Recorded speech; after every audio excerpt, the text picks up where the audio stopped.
কেউ যখন তওবা করে আল্লাহ কত খুশি হয় জানো? শোনো, ওই ব্যক্তির চাইতে আল্লাহ বেশি খুশি হয়ে যায় যে ব্যক্তি মরুভূমিতে সফরে বেরিয়েছে, সাথে তার বাহন বা উট, ওই উটের মধ্যেই তার পানি বা খাবার, হঠাৎ করে উটটা হারায় গেছে। শুনতেছেন? মরুভূমিতে উট নিয়ে বের হয়েছিল সফরে, উটের মধ্যে তার পানি, তার খাবার, তার বেঁচে থাকার সমস্ত মাধ্যম, কিন্তু হঠাৎ করে উট কি হয়ে গেছে? হারাই গেছে। উট খুঁজে আর পায় না, দৌড়াতে দৌড়াতে হয়রান। কত দৌড়াবে? ধুধু মরু প্রান্তর, কয়েক ঘন্টা দৌড়ালেই তো সে তৃষ্ণার্ত হয়ে মারা যাবে। দৌড়াতে দৌড়াতে হাঁপাতে হাঁপাতে শেষ, জীবনের আশাও শেষ। যে উট যেহেতু পাই নাই, আজকে সারাদিন দৌড়ালে তো তৃষ্ণা আমি মারাই যাবো রাতে।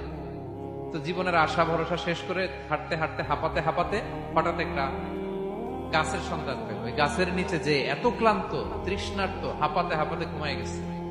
হতাশ, আমার বাঁচার আর কোনো মাধ্যম নেই, আমার উঠ হারায় গেছে, ওইখানে পানি, ওইখানেই খাবো। ক্লান্ত শ্রান্ত হয়ে তৃষ্ণার চোটে ঘুম চলে আসছে। হঠাৎ ঘুম থেকে জেগে ওঠে, ওঠটা পাশি দাঁড়ায় আছে। যে ওটের উপরে তার পানি এবং খাবার ছিল, পুরা মরুভূমিতে দৌড়াইতে দৌড়াইতে আবার সন্ধ্যাবেলায় এসে মালিকের সামনে দাঁড়ায় আছে। সে ঘুম থেকে উঠে তাড়াতাড়ি করে রশি ধরে ফেলছে ওটের। পুরোটা হাদিসের অনুবাদ শোনাচ্ছি। তো ওটের রশি ধরে বেচারা এত খুশি, এত খুশি, এত খুশি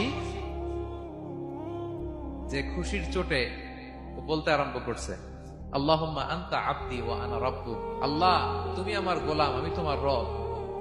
তুমি দয়া করে এই ওটটা ফিরাই দিছো, আজকে তুমি ওটটা ফিরাই না দিলে আমি তো মরে যেতাম। আল্লাহ, প্রশংসা তোমার। খুশির চোটে। কিসের চোটে? খুশির চোটে কথা উল্টায় গেছে। সে এত খুশি, সে আনন্দে এত উদ্বেলিত, এত খুশি, সে বলতেছে আল্লাহ, আল্লাহুম্মা আনতা আবদি, আল্লাহ তুমি আমার গোলাম। খুশিতে আল্লাহুম্মা আনতা আবদি, আল্লাহ তুমি আমার গোলাম, ওয়া আনা রাব্বুক, আমি তোমার রব। তোমার দরবারে লাখো কোটি শুকরিয়া। আল্লাহ কেঁদে কেঁদে বলতেছে। তা আল্লাহ বলে, ওইরকম একটা পরিস্থিতিতে যে তার জীবনের আশা ছেড়েই দিয়েছিল, হঠাৎ করে ওট ফিরে পাওয়ার পরে খুশির চোটে সে যখন আমি আল্লাহরে ওর গোলাম বানায় আর ওরে আমার রব বানায়, ওই লোকটা ওই মুহূর্তে ঠিক যত খুশি, আমার কোন বান্দা তওবা করে যখন আমার কাছে ফিরে আসে, আমি আল্লাহ ওই বান্দার উপর তার চাইতেও বেশি খুশি হয়ে যায়। আল্লাহু আশাদ্দু ফারাহা। ওই ব্যক্তি কত খুশি হইলে আল্লাহর গোলাম বানায়, কত খুশি হইলে সে সেন্স হারায় ফেলে যে আল্লাহ তুমি আমার গোলাম, আমি তোমার রব। কখন বলে? খুশিতে সে মাতোয়ারা। আল্লাহ বলে, ওই মাতোয়ারা ব্যক্তি ওই মুহূর্তে যত খুশি, আমার কোনো বান্দা ভুল করে বোঝার পরে যখন চোখের পানি ছেড়ে আমার কাছে তওবা করে, আমি আল্লাহ তার চাইতেও বেশি খুশি।